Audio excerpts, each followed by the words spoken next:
السلام عليكم ورحمة الله وبركاته.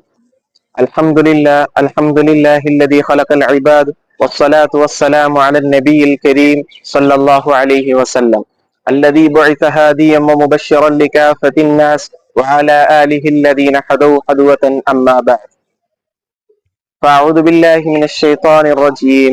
بسم الله الرحمن الرحيم.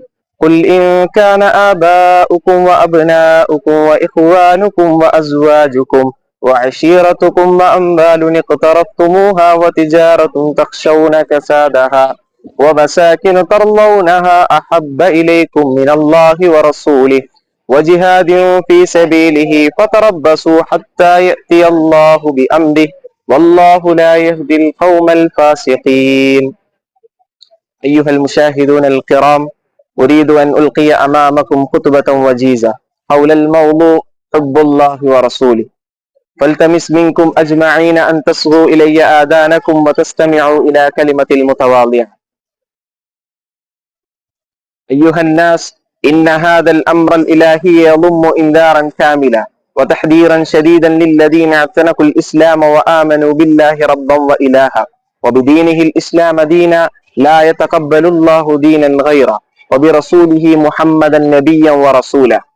وإن هذه الآية الكريمة تنهى الناس عن اتخاذ من كفر بالله أولياء من آبائهم وأمهاتهم وإخوانهم وأخواتهم.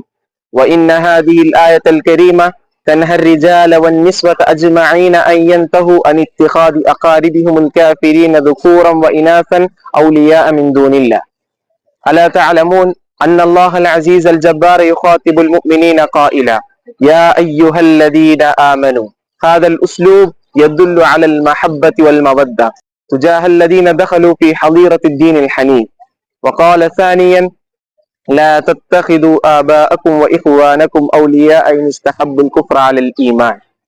فعلم من هذه الآية المباركة إذا آثر الإخوان والأخوات وآثر الآباء والأمهات الكفر بالله على الإيمان به، فلا يجوز للمسلمين أن يتخذوهم أولياء، لأنهم انعزلوا عن أحكام الله القدير ويفتخرون بالأمور التي ترجع إلى الشيطان وحفظته، ولأنهم يؤثرون الظلم على العدل والكفر على الإيمان والشرك على التوحيد والفوضى على النظام.